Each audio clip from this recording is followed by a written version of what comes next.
So welcome everybody, and welcome to our last webinar in October. How have we nearly got to November already? It's quite scary, but the year is flying past. And this evening we have Nikki Yoxall, who is Technical Director at Pasture for Life, and she's a first-generation farmer in North East Scotland, where she also co-runs Grampian Grazers, working with local landowners to graze cattle for ecological and biodiversity benefits, while selling 100% pasture and tree-fed beef to the local community. Nikki's also undertaking a PhD in ecological transitions and has interest in holistic management, agroforestry, and connecting folk with their food. So I'm also, just before I pass over to Nikki this evening, I'm just going to share with you, I know some of you will have filled in the little few questions that I sent out just to ask, how much time do you spend away from the farm on holidays? How much time do you spend on hobbies, etc.? So let me just share my screen and just show you the results of that to start with, because I think it's quite interesting just to show you that. So I would definitely say if you guys that are on, I've got the people that filled it in, I think you all probably need a few more holidays or breaks off the farm, whether that's one-day breaks to shows. But the amount of people only taking, well, up to 2 weeks is basically majority of the people, 80-something%. So, and then how much time do you spend doing hobbies? And obviously we touched on this last week and said that obviously a hobby could just be something you're doing at home, whether it's reading or just doing something different. And again, time spent per month. So lots of people are spending less than an hour per month doing some sort of hobby, and I guess sort of switching off to do something a bit different. And then how much time do you spend socializing, catching up with friends, even whether it's on the phone or actually meeting up. And again, a lot of that is quite, some people are only spending, only catching up with friends 5 times a month. So, and that's on the phone, and that could be, I'm not sure how long that is for. So I'll stop sharing that now and pass over to Nikki, but I think some of those can probably all help if by sort of introducing some of those things. But I'll pass over to Nikki and she can share. Oh, just to mention as well, Nikki will have a pause to ask questions as we go through. So if you've got any burning questions and you don't want to forget them, obviously pop them in the chat or just scribble it down. But Nikki will pause and have breaks it within the session for questions. Thanks so so over much to you, Nikki. Thank you very much. Cheers, Katie. Lovely to see everybody. Thanks for coming along this evening. I'm just going to get my presentation up, so bear with me a second. And hopefully you should, oh, it's saying it's sharing. Yeah, can you see that? I can see that. It just needs to, yeah, it's now in oh, it's not in presentation mode. Okay, yeah, hang on. It's because I've got 2 screens. It's having a bit of a moment. Bear with me. Sorry, this happens quite a lot. And I shift from Zoom to Teams and it doesn't always like what I'm doing. Let's go for window instead of screen. Here we go. Let's try this way instead. Sometimes this works. Sorry, folks. You'd think this many years after doing all of this stuff, we'd be better at this. How's that, Katie? Is that presentation or is it still in notes? It's just thinking, yeah, that's presentation. That's perfect. Excellent. Okay, I now can't see any of you, so yeah, if there are questions when I pause, then hopefully I'll be able to see folk, but we'll see how it goes as we go through. So thanks everybody for coming along this evening, and I have watched some of the session that you had with Heather last week, which was absolutely brilliant, which has given me a right old imposter syndrome to think, what on earth can I add to her fantastic session? But hopefully I will be able to say a few things that might just get you thinking in a particular way, or give you some food for thought.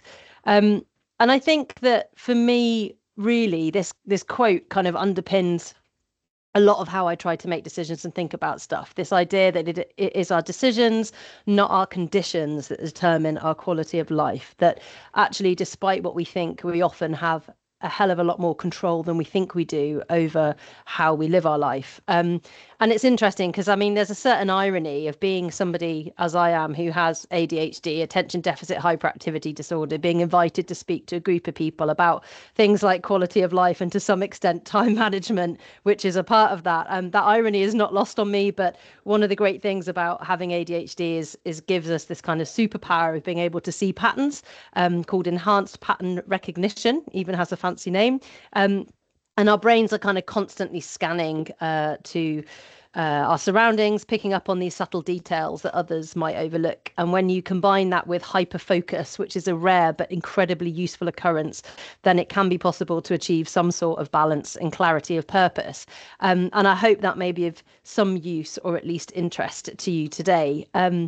So yeah, Katie's already introduced. Oh, are we moving on? Is it letting me move on? There we go. Katie's introduced you, but yeah, I'm Nikki Oxall and I'm technical director at Pasture for Life. I'm currently doing a PhD, which is very much focused on the role of kind of nature connection with farmers and the decisions that they make. So that's something that I'm particularly passionate about. And as Katie said, James, my husband, and I run Grampian Graziers up here in Aberdeenshire. You can tell from my accent, that's not where I'm from originally, but moved up a few years ago, having spent most of my career in education and various leadership roles and working in ag colleges. And yeah, I mean, what I was delighted to be invited to speak to you about understanding what is enough, and the relationship between our quality of life and the way that we spend time, and what we can do to move towards kind of optimizing the triple bottom line of our businesses of people, planet, and profit, and how much is enough, and how do we know what that is. And if you want to get in touch with me and you use, sorry, I'm determined to keep Twitter alive and well rather than using X, please do contact me on there, or via Instagram, or I can share my email if any of you have got any interest in what we do. I normally cut me in half and it says Pasture for Life through the middle. It's normally something that I talk a lot about. But I think, and if you are interested in hearing more about Pasture for Life, what we do as an organisation promoting ruminant livestock in the UK, then absolutely happy to answer questions about that. But for the predominant time in this session, that's not what I'm necessarily going to be focusing on, although it will feature later on. So I'm going to cover 3 key points in this session. Firstly, the idea of quality of life, so starting with our why. I also want to talk a bit about the concept of enough and knowing what we need. And then finally, I'm going to touch on the value of values, so who we are drives what we can achieve. And I'm going to keep coming back to this question, what do you want your Wednesdays to look like? And delighted that today is a Wednesday, because that works out quite well when I ask that question. So let's get started with quality of life. This is a central aspect to holistic management, which Katie mentioned is something that I'm interested in. So this is the work of Alan Savory, who as an individual I am challenged by. I do have some issues with the way that he works, but as a framework for decision making and helping us to run a better farming business, I can't say anything but good things about holistic management. And genuinely sounds cheesy, but it is life changing if you start understanding the concepts behind it and implement them in your life to make better decisions. So yeah, holistic management is an approach that we use to create clarity in our life. It helps us make better, more informed decisions that balance social, environmental, and financial considerations while leading us in the direction that we want our lives to take. So it's not prescription. It's about you determine where you want to go, and it helps you to make better decisions to get there. So remember, I've talked about that enhanced pattern recognition as one of the perks of ADHD. Well, it really helps in holistic management because the whole premise is that it's based on natural systems happen in patterns and wholes, WHOLES. And basically, we can't get away from the fact that everything in our lives is connected. Our family, our work, our hobbies, even if you do less than an hour a month, our own sense of self, all of that is a product of all that we are linked to. And yet we also shape and define everything that we're connected with. It's all intrinsically linked. And in holistic management, we talk about the whole, WHOLE, that we are managing. So we talk about our businesses, our lives, our landscapes. All of this comes under that kind of holistic approach. but we always begin by setting out a quality of life statement. So this expresses the reasons that you're doing, what you're about, what you want to become. It reflects what motivates you. It speaks of the needs that you want to satisfy now, personally, professionally, but also of the mission that you seek to accomplish in the long run. So it's your collective, so your business, your family, collective sense of what is important and why. And it's really helpful to include things like relationships, challenge and growth, purpose, contribution, economic well-being, all things that are quite gritty, difficult stuff to talk about often. But it begins with a statement of purpose. So starting with your why. Why do you do this? And it goes on to set out what your life will look like. So it says, why do we do what we do? And what do we want our lives to look like in the future? So we don't necessarily immediately get bogged down in the here and now. We're thinking to the future, what is our life going to look like? And in terms of starting with your why, I really recommend Simon Sinek's book, Start With Why. And you can also look him up. So Simon and then Sinek. You can look him up on YouTube. He's done some really great videos about identifying your purpose and starting with your why. And the reason why it's important to start with these things is it's hard to identify what is enough if we can't get a handle on what we do and why we do it. So I'm going to share with you our statement of purpose, which is to encourage abundance and diversity to nourish people. And there is no right or wrong answer when you write yours. You might look at that and think it's naff. You might think it's great. It doesn't really matter. It's got nothing to do with you. It's mine. So, and you would all have your own. And that's what's important about this. This isn't to please anybody else. This is about identifying the processes and the reasons and the kind of your raison d'etre for you, your family, your business, your holistic context. So as I said, there's no right or wrong answers when you write yours. Whatever is in it is down to you. You and whoever you write it with determine what it says. So our statement of purpose is to encourage abundance and diversity to nourish people. So you can see there's probably kind of an ecological underpinning here. And I've also pulled out some of the statements from our quality of life statement. So these are things that we will have in the future. This is what makes a good life for us. So one of them is to embrace complexity of ideas and ecology while simplifying our commitments and needs. So recognizing, for example, that we can all have lots of different ideas and our ecological systems are really complex, but actually there are things that we can simplify in our lives, like the commitments that we have financially, for example, or our time commitments or the needs that we have. You know, do we need to buy a load of stuff, or actually can we be quite happy with what we have? We set out that we will have time to observe, nurture relationships and foster community. So that kind of gives you a sense of we want time to kind of stop and take stock, to actively engage in relationships, not just kind of let them pass by, and take active steps to enable, foster and contribute to community. One that's really been important for us and has been a life changer, genuinely life changer, is about knowing how much money we need and then having a level of income stability to meet that need. And this is a topic I'm going to come back to later on, this idea of knowing how much money is enough and how you can work that out, and how actually once you start working that out from a personal point of view, it has repercussions and positive cascading effects throughout your business. We want to make sure we have flexibility in how we spend our time. We want a variety of income generation opportunities to ensure financial resilience and provide challenge and growth, also known as I get bored if I have to stick at one thing too much. So it's good to have lots going on. And we want the flexibility to choose how we prioritize the things that are most important to us at any given time. And a nice fluffy one, we want to feel the seasons. That is, we don't want to be working in an environment where we are closed off from being outside. So being out, having time to be outside and engaging very much with the passing seasons is important to us. So I just wanted to talk through those so that you can kind of get a view of the quality of life statement is really broad, and you can see here that it covers kind of emotional engagement. It touches on financial stability. It thinks about community, relationships. So it really is broad. And the sort of work that we want to engage in, and we use holistic management decision-making framework. So there's a very clear set out framework to make decisions to help us make the decisions that take us towards a life that looks like this. So for example, it might be something like, should I buy a new truck? And there's a process that you go through about, well, are there alternatives to buying a new truck? Does it have to be a brand new truck, or could it be a second-hand truck? Does buying that truck have an impact on, we know how much money we need. Would buying that truck change that? Okay, do we have the income stability to meet that need? Does buying a new truck reflect this idea that we want to simplify our commitments and needs? And if we can justify it using the decision-making process, then yes, we'll go ahead and buy the truck. And I can genuinely say that when I've made decisions not using that framework, they've always been the wrong decision.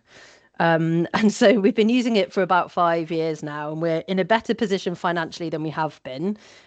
We do work that we find meaningful, and our part-time farming business is about to become a full-time role for my husband. So it's enabled us to grow our business in the direction that we want to, from starting off with 2 heifers through to having a growing business where we're going into partnership with a landowner. So don't get me wrong, there are plenty of problems and challenges that we face. Life is absolutely not at all a bed of roses, but I do feel like we have something to come back to that acts as our North Star, so that if things start to feel a bit wobbly, we've been very clear about what we want from our lives, and that allows us to start understanding what is enough. I was gonna pause for questions there, but I think I'm gonna carry on, and I will pause in a little while, because I want to come back to that question, what do you want your Wednesdays to look like? So some of you will be aware of the Grow coaching model. I don't know, I can't remember if Heather touched on this, but quite often when I'm working with other people, or we're working in a kind of coaching mindset, where the basis of which, if you're not familiar with coaching, is that generally we kind of have all the answers within us. We just need people to ask the right questions. And rather than having someone tell us what to do, we can find the solutions ourselves using our own experiences. So the Grow coaching model starts with goals, the G. R is the reality. So where do I want to be? The reality, where am I now? O, what are my options? And W, the will, so the commitment. So where do I want to be? What's my reality now? What are the options I can take? And how committed am I to taking those options? And like many other management frameworks or sort of models for change, we always need to work out where we want to go before we start going there. And there are lots of folk, I would say, working really, really hard in the agricultural sector, and they're either standing still, or they're going off in a direction completely at odds with what they really want and what feels right to them, all because they haven't been clear on what they actually want to achieve. So, and I think that's really key, because it doesn't really matter what your farm system looks like. For some, like for me, the idea of running a big feedlot where I'm totally reliant on mech and tech to deliver what I need to deliver is awful. Like I just couldn't do that as a job. For other people, it absolutely is the creme de la creme of a farming business that they want to run. And I think that's what I really want to get across here. It's not about saying systems are better than each other, but it's about finding the right system for you and being true to that. So if you find yourself running a farm system that doesn't make you feel good, doesn't connect with you, doesn't kind of really connect with who you are, then it might be an opportunity to kind of take stock and explore that. And an example being, I've got a friend who runs a really intensive feedlot, and he thinks that what I do is just nonsense. And he just kind of goes, oh, I couldn't do that. I just feel like it's, a waste of time, and it's not productive enough, and it's not delivering what I think it needs to deliver. And I feel very strongly about his system, but that doesn't mean that we don't get on. And it doesn't mean that we don't find value in each other's systems.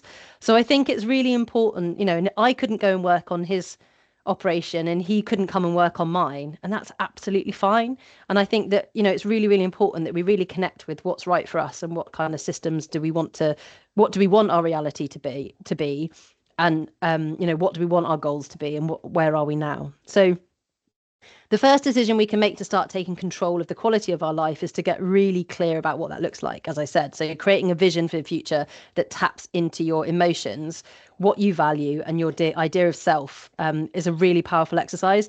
And I really recommend writing it in the first person present. So like I am, not I will. And so a nice example, I don't have children, but for those of you that do, you might want to say something like, my business can run without me, which gives me time to go and watch my children play football, rather than my business will run fine without me. So saying that it's already happening, it sounds a bit soft, but actually using a different form of language and kind of almost manifesting it, that it is happening, not that it will in the future, because that's off in the future and it's kind of an excuse not to. But if you say that it can do it, it really can make you feel much more positive about the opportunity that's in front of you.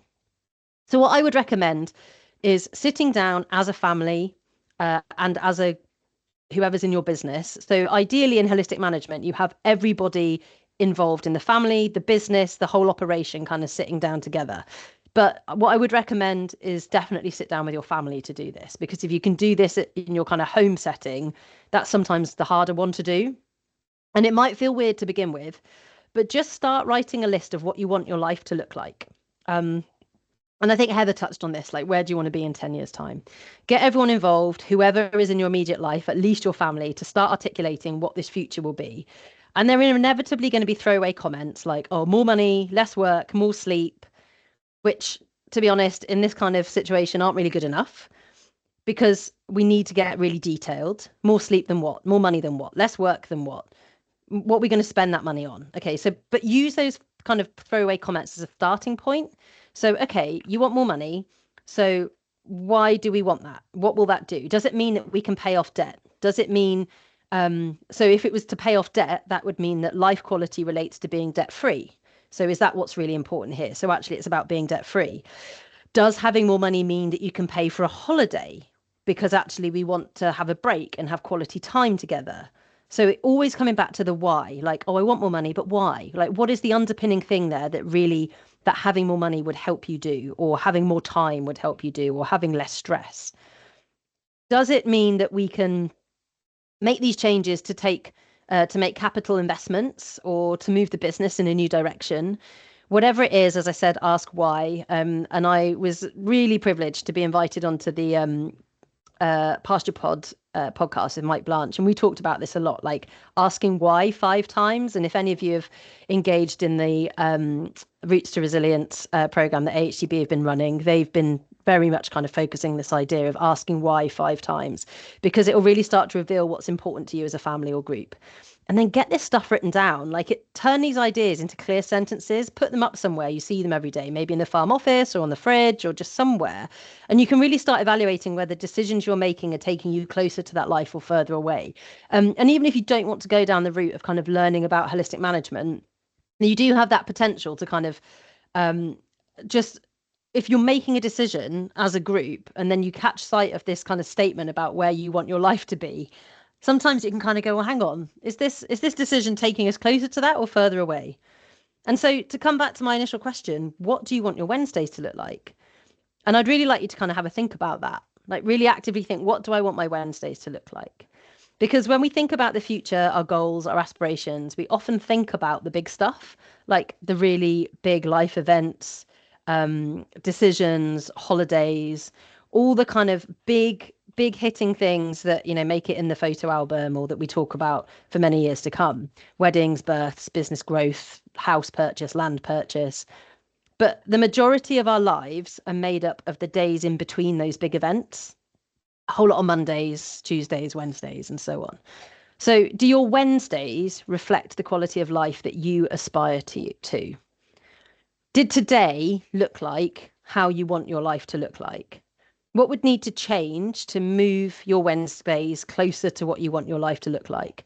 If your Wednesday, if today and last Wednesday and next Wednesday, and it sounds like they're pretty good Wednesdays because you get these webinars that you get to come along to, but if your Wednesdays are already hitting the spot, then that's amazing. And is that the case for everyone else around you? So if you're having a cracking Wednesday every week, is everyone else in your family having an equally good Wednesday? And I would love to invite you to spend 30 seconds just thinking on those questions. So what did your Wednesday look like? What needs to change in order to get your Wednesday closer to where it wants to be? And it's going to feel a bit weird because we're going to sit in silence for 30 seconds. Well, I'm going to be silent for 30 seconds. You can make as much noise as you like. You're on mute. But I just want you to kind of lean into this thing about a Wednesday. And I'm going to give you 30 seconds, and then I'll pause for a second.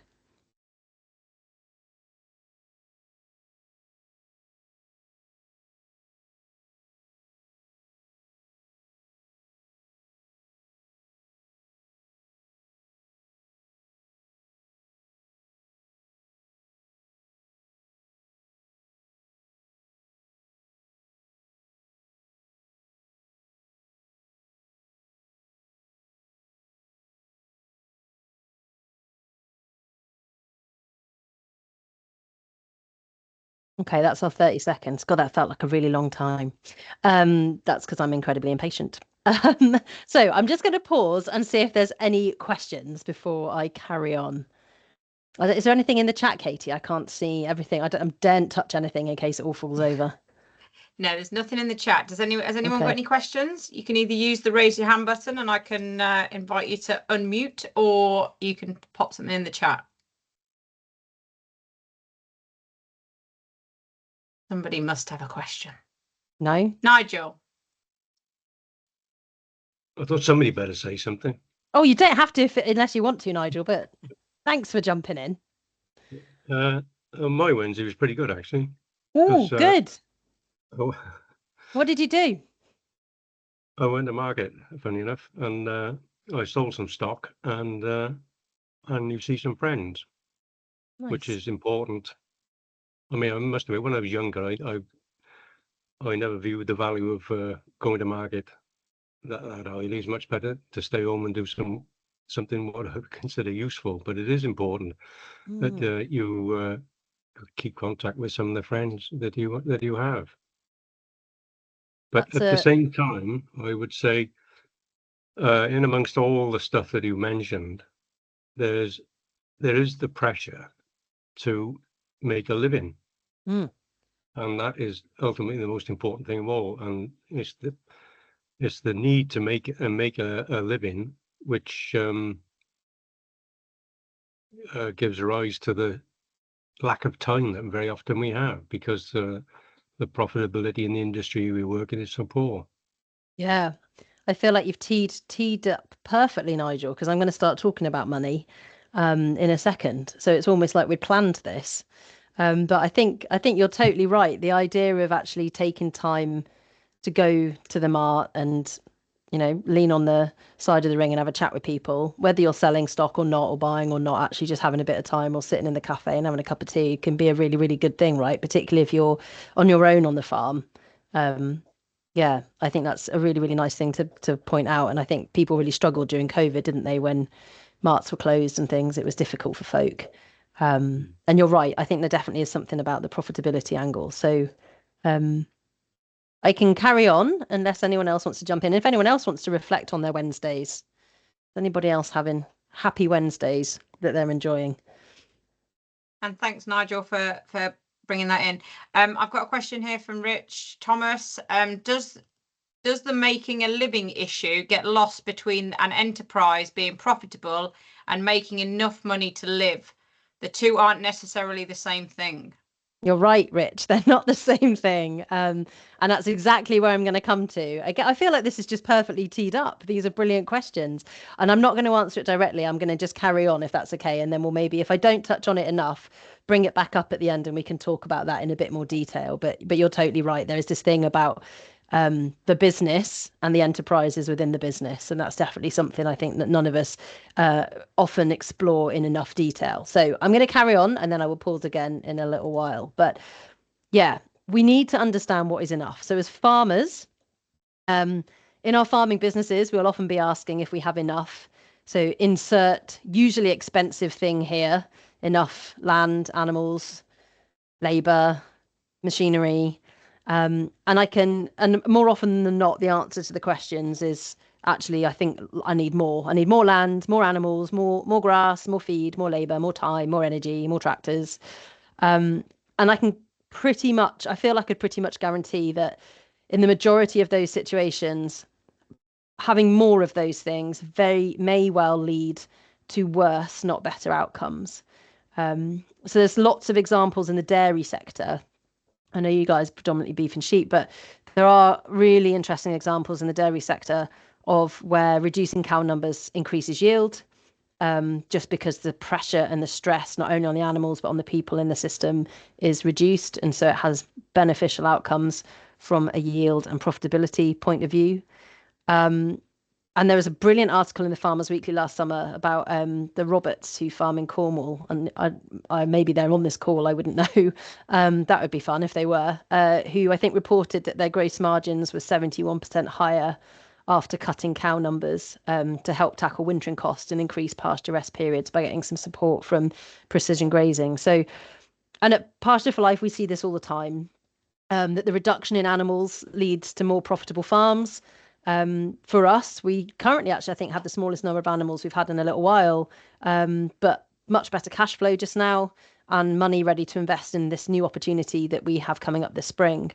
And what I would say is that we quite often look at our farm businesses and our personal finances separately, and absolutely we should. But I also think that sometimes it's easier to get your head round and get on top of your personal finances before your business ones. Because as individuals, and I think particularly on family farms, it can be really, really helpful to knowing how much is enough and how much cash we need in our personal family bank account every month to live the life that we want to live, to meet our financial commitments with money to save and invest for longer term returns. And if we've determined the quality of life that we want to live and we connect that to a financial figure, then it can really, really help us to start to understand what is enough. And I think that, yeah, like I said, this kind of focus on our personal finances can often be quite a kind of private, safe place to start unpicking some of these numbers. And once we get confident about actually what do we need our businesses to deliver for us as an individual, and yes, you may well employ people, but starting off for you as an individual, think of yourself, even if you're not employed or you're drawing a dividend or your director or whatever your business setup is, and I'm not an expert at all, so please don't ask any questions about that. But whatever the arrangement is, there will inevitably be cash going from the business into your personal account. And ideally, you can work out on a monthly basis, even if you don't get paid monthly. And if there isn't, then there probably should be. So that's the first thing to think about. But there should be some cash, as well as possibly, you've got your housing, and there's all sorts of tax efficient ways and efficiency ways that you can manage what you get from the business. But ultimately, there should be some cash beyond other benefits. So once we have clarified what our quality of life looks like, we can work out what is enough. And there's quite like a useful way of doing that, which is looking at, as I said, our personal finances, and we can not worry so much about the business finance, particularly if other people are relying on that income. We can focus on ourselves for now. There's this really nice rule that we can use, the 50-30-20 rule. And I didn't come up with this. Other people came up with this. I've just stolen it and use it myself and find it really useful. So if you don't know where to start, so this is about how do I know how much money I need in my bank account every month in order to live the life that I want to live. Okay. So, and we're talking cash now. So let's park the fact that you may well run your vehicle, your fuel, or your house through the business as part of your family farm estate. That's fine. But let's think about the bills that you have to pay cash for. And that's things like, that might be your supermarket shop, and if you're not putting electricity through the business, then your electricity bill or other utilities bills. It might be your TV license, your Netflix, whatever it is you need to spend money on in your own personal life, then that's your bills. And so you add all that up, and whatever that number is, that should be 50% of how much cash is coming into your bank account. So once you've calculated all your bills and you found that figure, and let's for ease say it's £1,000, just because that's a nice easy round number. What that means is that your 100% figure coming into your bank account every month should be £2,000. Okay, so we've worked out that 50% is going on our bills, and then we've got another 50% that we can then split. And that split, 60% of that split, so 30% of the total, should be for fun. And so that means the hobbies that hopefully more of you are going to take up after seeing the results of that poll. It's taking your family out for dinner. It's being able to go to the cinema, or it's spending a chunk of your income every month on some Lego because that's something you enjoy building with your kids or just yourself. It could be whatever you want that 30% to be on. That is for you to do what you want with. And the other 20% should be on savings or investments. So either going into a savings account or going into like a cash ISA, for example, or into other investment. And so that should be your personal kind of easy way to work out your split, is that 50% of that cash coming in should be on your bills, 30% on fund, 20% on savings. And that 100% is enough. If the money that's coming into your bank account is less than that enough total, you either need to reduce your bills, because if we try and reduce fun, we're all going to end up even more miserable than we are. So we have to either reduce bills, or what we need to do is start thinking about how can we add additional money coming in. So where can additional cash start coming into our personal bank account each month so that we can get that 100% to where it needs to be? So if you are working 50 hours or more a week and not being paid for 50 hours or more a week, I would suggest that something needs to change. And I'm going to say something that might sound a bit brutal here, but I was at Equality Meet Scotland Monitor Farm meeting last year, and they had undertaken an integrated land management plan for the farm, a bit like going through your farm bench assessment. And I asked if it included unpaid labour. And this was a family farm where they were having succession issues. And I said, oh, does that include the unpaid labour, that labour figure that you've put there? And they collectively, the family and all of the other people in the management group, nearly laughed me out of the room. And I was horrified that was such anathema for me to ask that. Holistic financial planning, ranching for profit, profit first accounting, all of these models set out how crucial it is that we properly account for and pay for the time we put into our businesses. And it doesn't matter how much we enjoy the lifestyle or how our roles in the sector give us a sense of self with our, let's be honest, almost tribal communities and our agri-cash uniforms. If it doesn't appropriately remunerate us for the time it takes us to do, it's a hobby. And that might be fine. And I'm not saying that's a bad thing. If you want if your quality of life statement says that you're in a financially secure enough position that you can farm as a hobby, crack on. But if you want a business that can contribute enough to support the quality of life that you want to live, then it is critical that we start to better value ourselves and our time.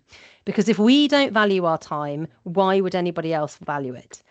And are we always running so fast to create enough when actually we don't know what enough is? And we're really just standing still, not even noticing that our Wednesdays are going by in a blur. So I am absolutely not advocating diversification at all costs. And actually, I think that for some farming businesses, it has really been the thing that has been their undoing, because they've become so panicked about running a tea shop, pumpkin patch, farm walks, Airbnb, everything else on top of the farming, without really allocating enough time to it, that it ends up just being even more of a problem than a solution. So I'm not advocating that at all.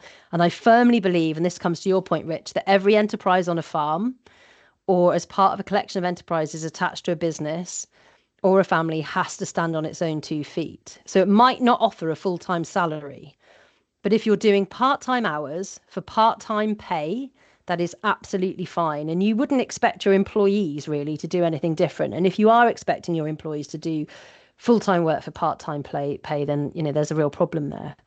So if your cattle operation, so let's say your suckler operation, your suckler herd, is paying you the equivalent of a part-time salary, but it only takes you part-time hours to do everything you need to do for that operation, then that's fine. It's not a problem.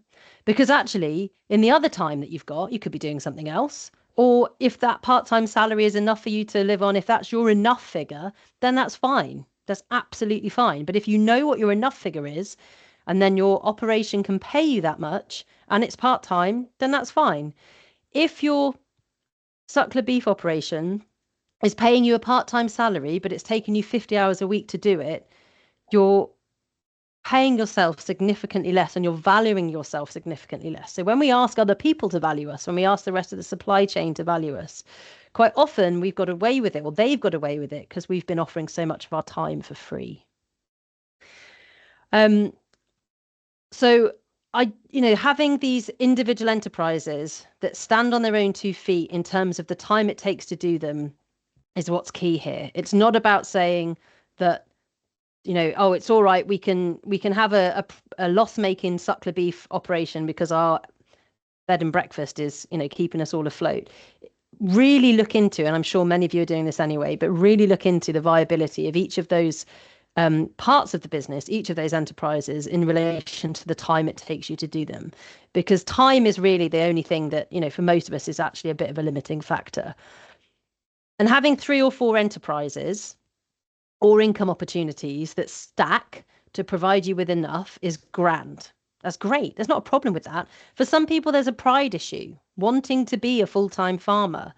But if being a full-time farmer in hours doesn't also equate to a full-time pay, it's not really being a full-time farmer. It's being a part-time farmer and then doing the rest of it as a volunteer. Again, that might be fine. But, really kind of challenge yourself a little bit on what, am I doing this because I want to and it aligns with how I want other people to see me or how I want to feel, and I'm struggling financially, or actually am I kind of, do I have the opportunity here to really reevaluate? And like I said, having multiple enterprises and income opportunities that stack to provide you with enough or more than enough, because that 20% savings and investment, potentially you can then do more with that. That's fine. And I can't just do one job. I have to have multiple things going on because otherwise I get bored. But as I said, the problems start when we're doing full-time hours for part-time pay. And as I said, I really recognize the need to be tax efficient. And farm businesses will have a whole range of ways of remunerating people in the business with houses, fuel, cash, etc., like I've already talked about. But from a purely cash perspective, if you can work out how much you need in your family bank account every month to pay for the life that you want to live, as determined in your goal setting process, using the 50-30-20 rule, that is your enough point. That's enough. And in our household, we've worked out that it's about £4,000 a month cash gives us the money that we need to pay for all the things that we need to pay. It doesn't really matter. I could have said 3,000, 2,000, whatever. It doesn't really matter, but we've worked that out. It's that amount of cash every month coming into our personal bank accounts. That tells me how much money we need coming in every month, which tells me how much we need to earn. And if farming doesn't pay that, then we have to use our skills and expertise to find other income generation that will. And that could be through investments. So it doesn't have to be going out and doing more work. It could be just thinking about your investments better and having them work for you and getting a little bit of financial guidance and advice to help your investments work harder for you rather than you having to use your time to try and bring more money in.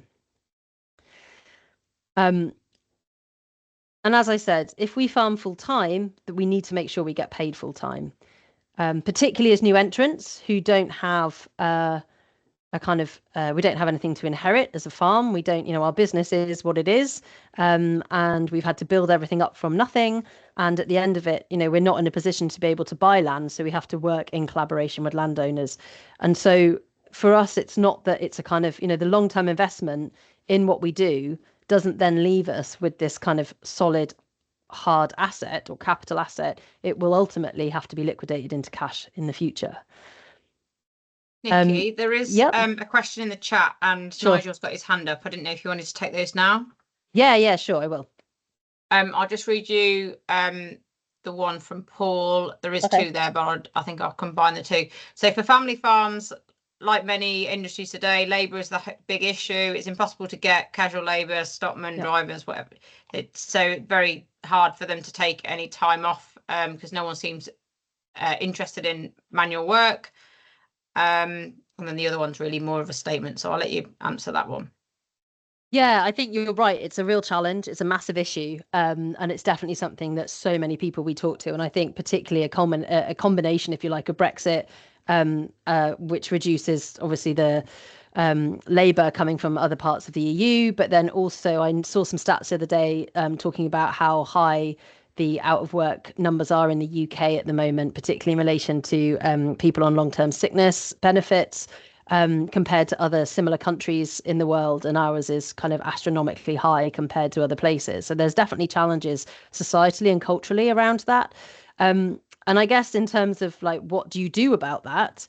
I definitely think there's scope to kind of explore more collaborative opportunities and working with other farms, either not necessarily for you to go and work on their farm so they take a week off and vice versa, but whether there are people that you can have for a few days and then they go and work on another farm another few days, and trying to find those good people. I have lots of conversations with people about this, and I know a number of people that are looking for work, and I'm going to also offer a response, which is quite often there are really challenging employment asks.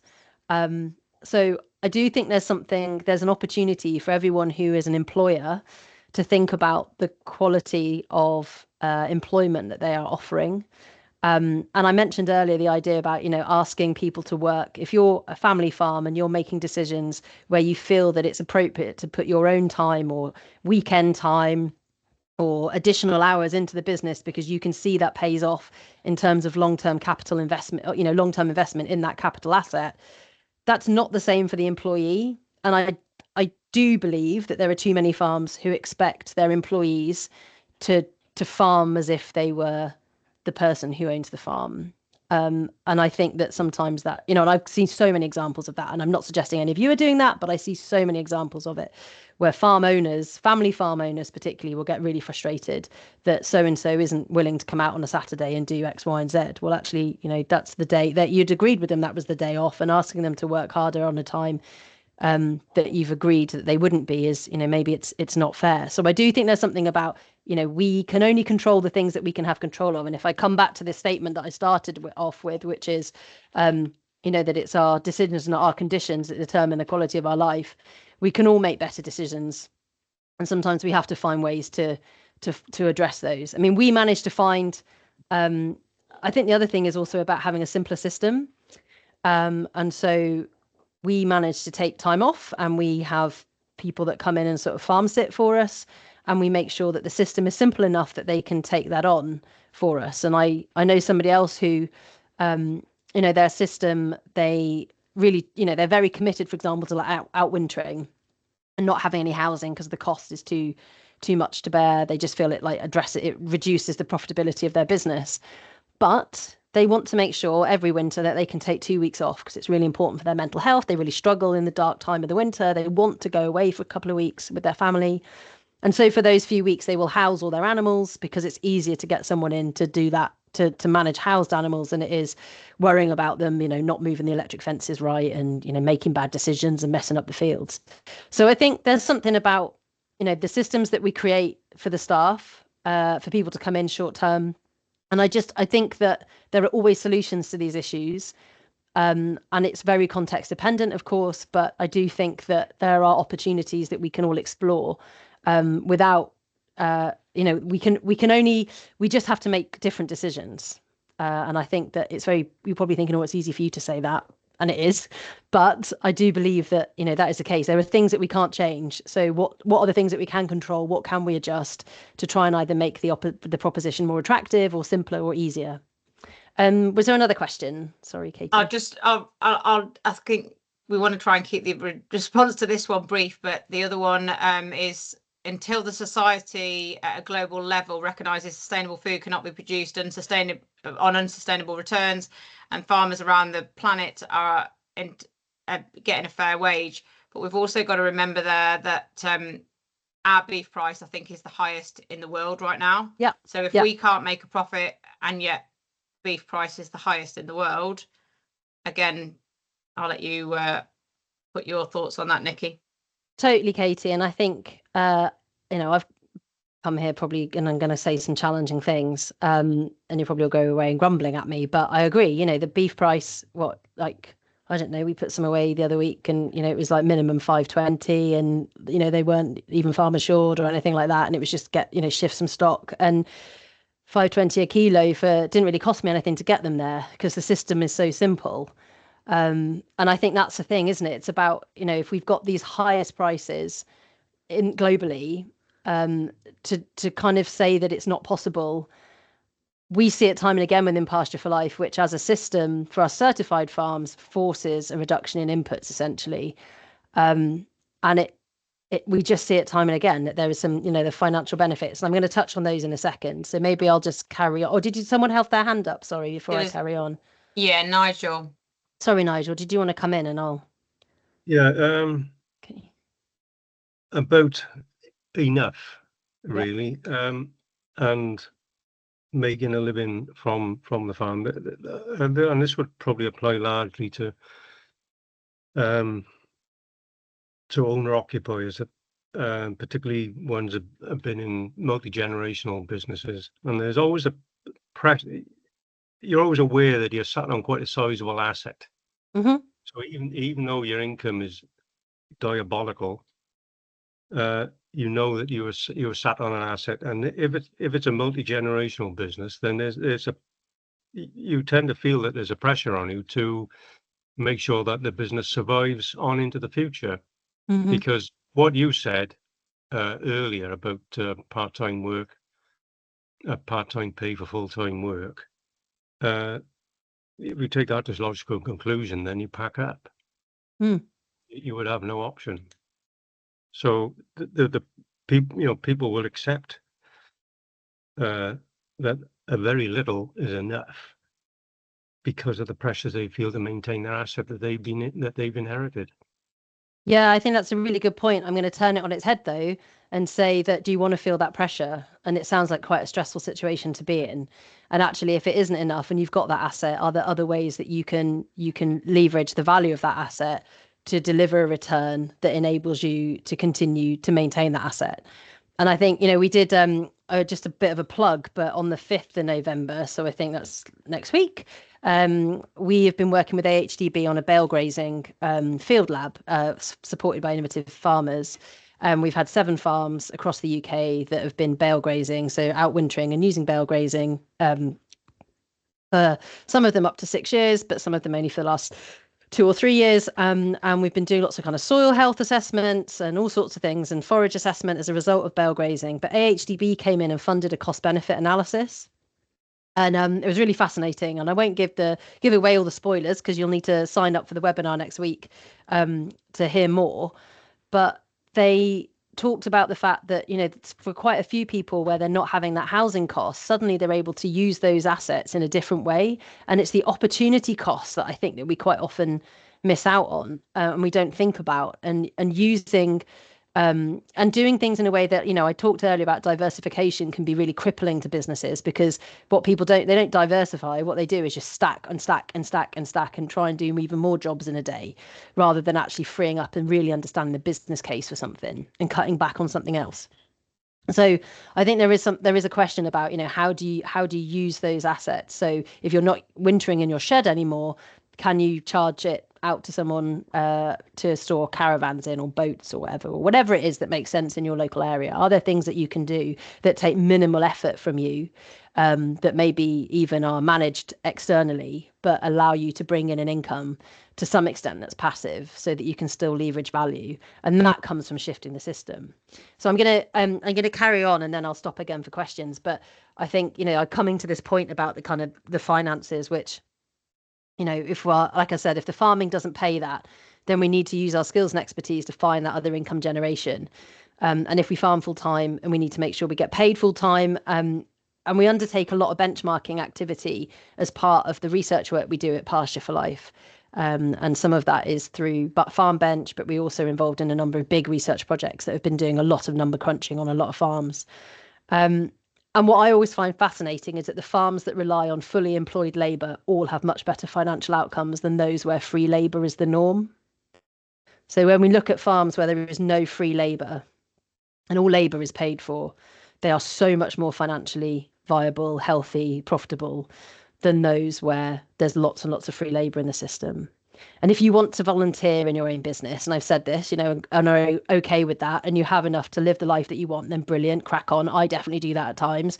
There's definitely, particularly building a business from nothing, there will be a lot of time in my life where I've put unpaid hours into the work that we do without necessarily an immediate return, but there's a long-term return.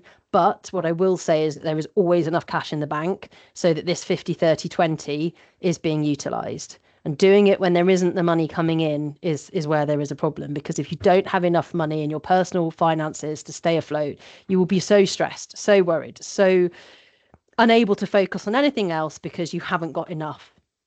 And it's not having enough or thinking that we constantly need more and not being able to really number crunch and find out where we are with our financial literacy that then leads to those additional feelings of stress and burnout. So as I said, I've definitely put free labor into business, but as I said, that 100% figure that we get to with the 50, 30, 20 is never lacking. And, coming back to that point, it's our decisions, not our conditions, that determine the quality of life. And we have to make a choice. And it might not be a choice that we like. We might have to really think about this, but simplifying the system, reducing the need for equipment. Farms that have 8 tractors when there are only 4 bums that can sit on seat in tractors blows my mind. Like, having more kit than you can use at any one time, just to me, doesn't make sense. Reducing the time it takes to do the things that need to be done and using that time for other activities that either bring in additional income, if it's needed, if you aren't at that 100% enough, or for things that bring you joy, like spending time with your family and friends. Think about the things that you value and make sure that they receive the attention that they deserve. So this is the kind of final point that I want to make about value and values. So I did finally get there. Sorry, it's taken me a while to get here. But values are the beliefs and principles that we believe are important in the way that we live and that we work. Things like authenticity, honesty, kindness, loyalty, success. But all these values and how much we live our lives by them drive how much value we bring to ourselves, others, and our businesses. So values have a value for individuals, for organizations, for leaders. And if we aren't clear where we're going and we haven't taken some time to create clarity about what our values are, our raison d'etre, our statement of purpose, and how we want to live those values, then we are often running around stressed, busy, lacking focus, and either not adding value to our businesses, to our families, or not being recognized for the value that we bring. And I'm sure that there are many women, there's lots of evidence that in kind of heteronormative cis relationships that there's this additional load, the mental load as it gets referred to. There's been quite a lot of research into this for the amount of value that is often brought to the home life that is not always recognized, even by the people that are carrying that mental load. So for many of us, I think that's a very normal thing to exist with. And I haven't really talked much about the environment so far, and I think there's a couple of you in here who know me, and you probably think that's a bit odd that I haven't talked about it, because ecology and ecosystem health underpin everything that I want to do. But I want to talk about it very briefly now. I won't go on for too much longer because we're nearly at that hour. But ultimately, it's a really good example of how values can align with and bring financial value into our lives and our businesses. So I have strong ecologically focused values, and they allow me to deliver value in our business in 2 main ways. As I said before, James, my husband, and I have built this Grazier business from scratch, which is based on creating nature, biodiversity, and soil carbon, soil health outcomes for other landowners, whilst producing nutrient dense 100% pasture fed beef. And the values that we have for the way that we want to produce beef can underpin and add value to others, and as I said, underpin this kind of cash positive business for us, whilst aligning with the quality of life statement that I set out at the start. So it all ties back in together. So our value allows us to kind of, we maintain our values. And the second way that my ecological values add value to the business is that by running an enterprise that is guided by nature and that uses natural processes to shape our management, our variable cost per cow to the bull are 28% lower than the average upland spring calving suckler herd in Scotland. And Geraint Powell, in his Nuffield report, had this brilliant line that was something along the lines of, the most profitable place for a cow to be is where nature thrives. And I can't get that idea out of my head. By embracing nature as a team player in our business, and I see this again and again on so many other businesses, by embracing nature as that team player, we've cut out all antiparasitics, anthelmintic treatments. We're finishing cattle off grass well under 30 months, and we've just sent a few away at 18 months for the first time. Our intervention at calving for cows and heifers we've put to the bull has been 0 intervention, and it was only required for 2 bought-in heifers. But other than that, we don't have to touch any animals, and if we do, they go. Gross margins per breeding cow pre-land cost is £776 compared to a 532 average in Scotland, where we are. And we're not alone in it. Research that's been carried out by CH found that the overall average gross margin per cow for pasture for life farms was considerably higher than for farms in the FBS, Farm Business Survey, or across Farm Bench, with an average of 689 topping out over £1,000 gross margin. And I know that per hectare figures are normally much more useful for these comparisons, but I've had to rely on data that are available to me from the studies undertaken. So I will take that, as a something that, and we are working on it to get more of the per hectare data. But it gives an inkling of an idea that there are opportunities for cost savings if we underpin our systems with natural processes. So ultimately, whilst, and I'm not saying we've got it right, but for where we are and for what we're doing, I'm pretty proud of what we've managed to achieve, because ultimately, while most of our farming neighbours have been struggling over recent years, we focused on the things that we can control and have kept costs as low as possible, which has allowed us to make the most of those higher prices for beef that we've been experiencing in recent months that Katie alluded to earlier. So, the quality of life that we set for ourselves means we embrace a life where we're connected with ecology and our community. We know exactly how much money is enough to be able to live, as well as having a North Star against which we hold ourselves to account when we are not getting enough time outside or opportunities for growth or flexibility in our schedule. And we've used the values that underpin our quality of life to add financial value to our business, meaning that we have a greater level of resilience, which was something that Heather talked about a lot last week, sustainability and scope to embrace opportunities that come. So we always want to be able to, in our position where we don't have a solid land base that we can maintain and rely upon, we have to be open, fleet of foot, to embrace opportunities.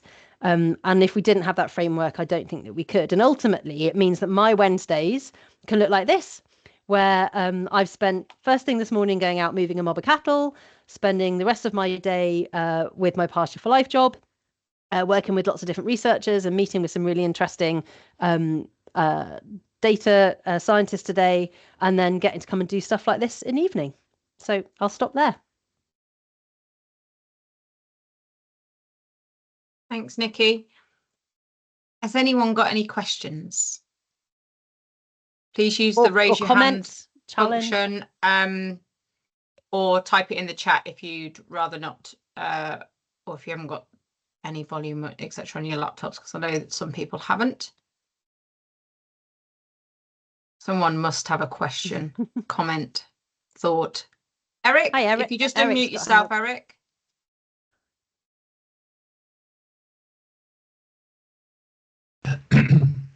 Well, thank you very much for your presentation. I just would like to basically see a standard cost for all of beef production, say beef fattening, from 400 to 700 kilos. And if you have these figures, or ABP of those figures, I would like to see, so that we can compare. Because I agree with one of your other gentlemen that were listening to your chat there tonight. We need those hard figures to see where we stand, and are we inefficient in certain areas. And the truth of it is that there's very few people that I know, and I'm from Northern Ireland here, that is making any real profit in the beef fattening section. The only people that make the money are the processors. Eric, I'm very conscious that ABP have invited me to speak, and so I don't want to be too hard on processors or the rest of the supply chain, and I totally hear what you're saying. What I would say is that I can't necessarily agree with you that there are set costs for every system, because what we tend to see within, my experience, my research, but also through Pasture for Life, is that grass-based systems and optimizing that resource that we have so much of in the UK and across the island of Ireland, is that grass is obviously such an important part of that. But we also know that in a changing climate, as we go forward, that those conditions are becoming more and more challenging, and we're having to think quite a lot more, not just about climate mitigation, but adaptation as well. So I would definitely say that it's, and also for me personally, the ability for farmers to have autonomy and have decision-making capacity for their context, for their farm, is really, really critical. And I think that if we employ too much of a prescriptive, this is how you have to do things, and these are the costs that you should be spending, and this is what you should be doing, then we run the risks of reducing the creative potential of farmers to come up with approaches and systems or modifications to their business that are better for them. And I think what's really important is that, yes, finances are really, really key. But as I mentioned earlier, we have to like what we're doing. So if somebody came up with a rule for them to say, this is how you have to finish cattle, and it relied on heavy feed inputs and a lot of housing, which for many it does. Where I live in Aberdeenshire, it's barley beef central. Like I just couldn't farm like that. I just wouldn't want to. So I personally, I would feel quite challenged by somebody telling me this is what it should cost and this is what you should do. I mean, we have lots of resources available through the Farm Management Handbook, NICS, all those other Farm Bench. We've got all of these tools that tell us a lot of that information. And I think that almost all of us have the nous and the capacity as business owners to, and people who are managing our finances, to be able to interpret those in a way that makes sense for our business. I definitely think it's useful to have discussion groups where you're really, really open with your finances. And, they really do so well in the dairy sector. The dairy sector just has led so much with those discussion groups. And we don't do enough of it in beef and sheep. We all get a bit cagey about how much things cost, and we don't like to be honest about it. And there's a lack of trust, I think. But if you can get little cohorts of farmers together who can literally have all of their data and all of their books open on the table, and you're having those kind of deep dive discussions into those finances, for me, I think that would be probably more useful than too much of a prescriptive, this is how you should farm in order to achieve this outcome. Because I do think a lot of that information is there. So I hear what you're saying, Eric. I don't think I could necessarily agree with you, just because I think there's too many variations in our systems. Yeah. Well, I think where I'm coming from, in other sectors, for example, in the broiler meat sector, there are standard costs. Now, you can be above those or below them, but there are standard costs that each farm should be able to, and I'm not talking about 20 or 30 farms, I'm talking hundreds of farms right across the UK. So there are standard costs there, and you can, yes, be below them or you can be above them. And they're just targets for people to work to. Yeah, I mean, you can get that through Farm Bench. I mean, there is a lot of information, I think, through Farm Business Survey, through HDB's Farm Bench, and everyone can contribute to Farm Bench, which is great. So we can all get involved in it and we can make the most of the outcomes as well. I'm really conscious of time. So if there are any other questions, there's one Rich has asked in the chat, where would you advise people to start with holistic management? I mean, yeah, obviously read the book. What I would say, I don't think that Alan Savory is a great communicator, which isn't helpful because it's a really, really great framework, but I don't think he doesn't use farmer-friendly language. So two things I would say is that you could do, the way that Savory hubs work is that in every country, they have a place that you go to for that like approved training. And in the UK, it's a company called 3LM, which is run by Sheila and Chris Cook, and they're brilliant. Absolutely love Sheila to bits. She's one of the best facilitators I've ever met. What I would say, though, is a lot of the wording that is used that is quite, they determine, Savory Hub determine what language everyone has to use when they're delivering the training. It's not always very farmer friendly. So what I would also recommend looking at is Understanding Ag, which is Gabe Brown's consultancy. They have lots of stuff available on their website, and they're connected with a company called Regenerate Outcomes in the UK. They have the 634 methodology, which basically is a version of holistic management that's been tweaked to make it a little bit more farmer focused. So if you don't mind kind of being bamboozled by slightly wonky language, by all means, sign up for the Holistic Management Fundamentals with Sheila and Chris at 3LM. But if you feel that you would like something like really basic that gives you the overarching principles for the farm, only, and not so much about the rest of the kind of stuff, then yeah, Understanding Ag is probably a good place to look. Or you could splash out and go to the US and do a Ranching for Profit course, which is what I keep trying to convince myself that I'm going to do one day, but I haven't quite managed to get there yet. Thanks. Any other questions or comments? No. Doesn't look like anyone's got any other thoughts. But I'll bring them in, obviously, if anyone does. But thank you very much, Nikki, for your time this evening and sharing with us. Hopefully, if they didn't already during the presentation, think about what they want their Wednesdays to look like, and actually thinking about, obviously, quality of life, what's actually enough for you and your business, and the values. Hopefully everyone will give that a little bit of thought this evening. But thank you very much for sharing your thoughts and knowledge with us all. It's been really appreciated. I have shared on the chat, if anybody is interested in the bale grazing element that Nikki talked about, I have shared the link for that AHDB meeting, which is next Tuesday. If you're not going to a bonfire somewhere, obviously that is in the chat there. So thank you very much for all spending your time this evening with us, and thanks again, Nikki. Thanks very much, everyone. Cheers. Cheers. Bye. Thanks. Bye bye.